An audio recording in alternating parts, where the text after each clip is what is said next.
গত 15 বছরে দেশের সকল স্তর ভেঙে ফেলা হয়েছে। এসব স্তর মেরামতের জন্য 31 দফা ঘোষণা করা হয়েছে বলে জানিয়েছেন বিএনপির স্থায়ী কমিটির সদস্য নজরুল ইসলাম খান। বগুড়ায় যুবদল, স্বেচ্ছাসেবক দল ও ছাত্রদল আয়োজিত সেমিনারে প্রধান অতিথির বক্তব্যে তিনি এসব কথা বলেন। আবুল কালাম আজাদের তথ্য ছবিতে ডেস্ক রিপোর্ট।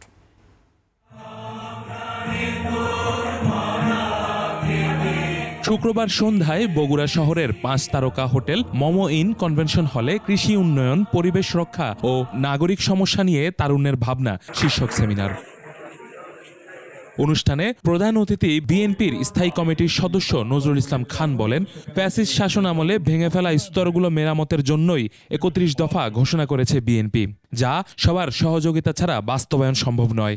15 বছর ধরে ভেঙে ফেলা এদেশের সব রাষ্ট্রীয়, প্রাতিষ্ঠানিক, সাংবিধানিক সব প্রতিষ্ঠান ভেঙে ফেলা হয়েছে। সেই ভেঙে ফেলা প্রতিষ্ঠানগুলি মেরামতের লক্ষ্যে আমরা 31 দফা কর্মসূচি দিয়েছি। তিনি আরো বলেন, রাজনৈতিক দলগুলো অনেক কথা বললেও তাদের অতীত ইতিহাস দেখে বিশ্বাস করা দরকার। দেশের অধিকতর উন্নয়নের স্বার্থে প্রথমে বিএনপিকেই বেছে নেবে জনগণ। যারা আমরা বলি তার অতীতও আপনাকে দেখতে হবে।